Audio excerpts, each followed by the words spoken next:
येवा कोकण आपलोच असा हे खास वाक्य आपल्या पर्यटकांसाठी आहे। तर नमस्कार, मी कोकण कन्या सुचिता स्वागत करते तुमचं पुन्हा एकदा माझ्या नवीन अशा व्लॉगमध्ये आणि कोकणातल्या व्लॉगमध्ये। आज मी आले आमराई होमस्टे मध्ये, जे गिम्हवणेमध्ये आहे आणि हे इतकं सुंदर होमस्टे आहे। म्हणजे निसर्गरम्य वातावरणात जर तुम्हाला राहायचं असेल, खराखुरा कोकणचा अनुभव घ्यायचा असेल आणि सगळ्या कोकणातल्या गोष्टी अनुभवायच्या असतील तर आमराई होमस्टे तुमच्यासाठी अगदी बेस्ट ऑप्शन आहे। आणि दापोलीपासून अगदी 1 किलोमीटर म्हणजे 1 ते 2 किलोमीटरच्या अंतरावरतीच आहे। जास्त लांब पण जायचं नाही। इथून तुम्ही हरणे म्हणू नका, त्या वेगवेगळे समुद्र फिरू शकता, बीचेसचा आनंद घेऊ शकता आणि स्पेशली इथे आल्यानंतर तुम्हाला कोकणातले सी फूड सगळं जेवण खायला मिळेल, तेही कोकणी पद्धतीने। इतकं भारी वातावरणात राहायला मिळते, तर ही संधी मिस करू नका। चला दाखवते होमस्टे कसं आहे। म्हणजे मुंबई म्हणू नका, पुणे म्हणू नका, ज्या लोकांना आहे ना असं घरगुती जेवण हवंय, असं कोकणात येऊन असं मस्तपैकी ना पक्ष्यांचा किलबिलाट आवाज आणि आंबा म्हणू नका, काजू म्हणू नका, सगळी गावची आठवण अनुभवायची असेल ना, एकदम घरगुती राहायचं असेल तर तुम्हाला हे एकदम भारी होमस्टे मी घेऊन आली आहे। कारण बघा ना, इथे आता आल्याच तुम्हाला आहेत ना आंबा काजूची झाडं दिसतील, सोबतच तुम्हाला चिक्कू लिंबू सगळी गावाकडची आठवण करून देणारी झाडं आहेत। तर एक नंबर असं होमस्टे आहे। चला थोडंफार तुम्हाला दाखवते, तुम्हीही बघून घ्या।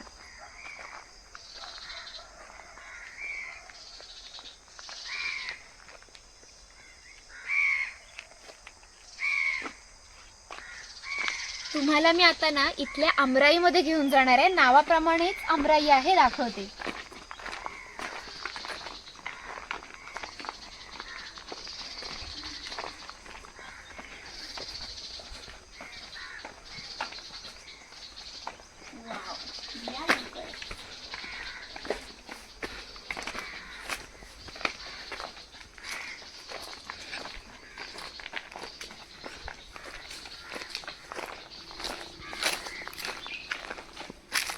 वाटतंय ना कोकणात आल्यासारखं? हो, वाटणारच। बघा ना, काजूची झाडं, आंब्याची झाडं, ही पूर्ण जी झाडं आहेत ना, ही पूर्ण आमराई आहे। आंब्या काजूची झाडं आहेत पूर्ण, आणि अशा या आंब्या काजूच्या झाडांमध्ये वसलेलं मस्तपैकी आमराई होमस्टे आहे।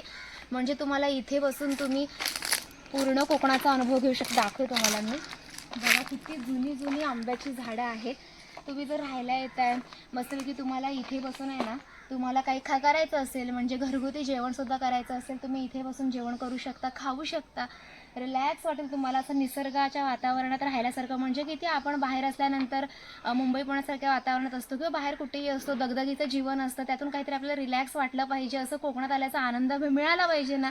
मग हे होमस्टे खरंच तुमच्यासाठी अगदी बेस्ट आहे। त्यामुळे मी सजेस्ट करेन की तुम्ही दापोली फिरायला गेला तर आमराई होमस्टेचा म्हणजे कोकणातला फील हवा आहे तर इथे नक्कीच या। या सगळ्या गोष्टी दाखवल्या, तर तुम्हाला रूम कसे आहेत हे बघायचे असतील ना, तर तुम्हाला आता रूम दाखवते। चला,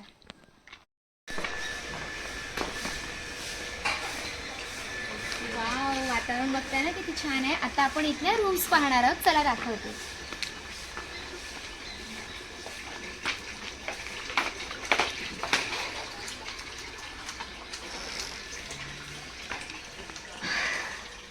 खरंच खूप रिलॅक्स वाटतंय, कारण शांत वातावरणात तुम्ही इथलं वातावरण बघितलं असेल ना, इतकं शांत होतं ना।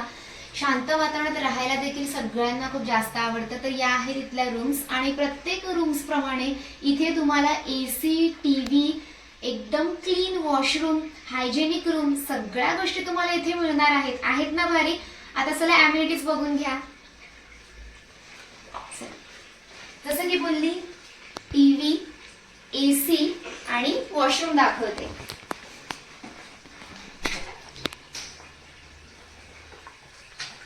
सो हे आहे वॉशरूम, स्पेशली गीझर सुद्धा आहे, तोही बघून घ्या। आहे ना भारी? सो सगळ्यात मेन, तुम्ही इथे आल्यानंतर आपल्याला जवळचे सगळे स्पॉट फिरता येतात। जसं की अंजारलाचा कड्यावरचा गणपती आहे, हरणे बीच आहे, मुरुड बीच आहे, केशवराज मंदिर आहे, आसूची बाग आहे, दापोलीतली सगळे पर्यटन स्थळे तुम्ही इथे आल्यानंतर फिरू शकता आणि मस्तपैकी निसर्गरम्य वातावरणात चविष्ट जेवणाचा आनंद घेत होमस्टे देखील करू शकता. आता तुम्हाला मी इथला नाईट व्ह्यू दाखवणार आहे, जो बघून तुम्हाला इतकं मन प्रसन्न होईल ना. तो जरा दाखवते. वाव, वाटतंय ना एकदम भारी.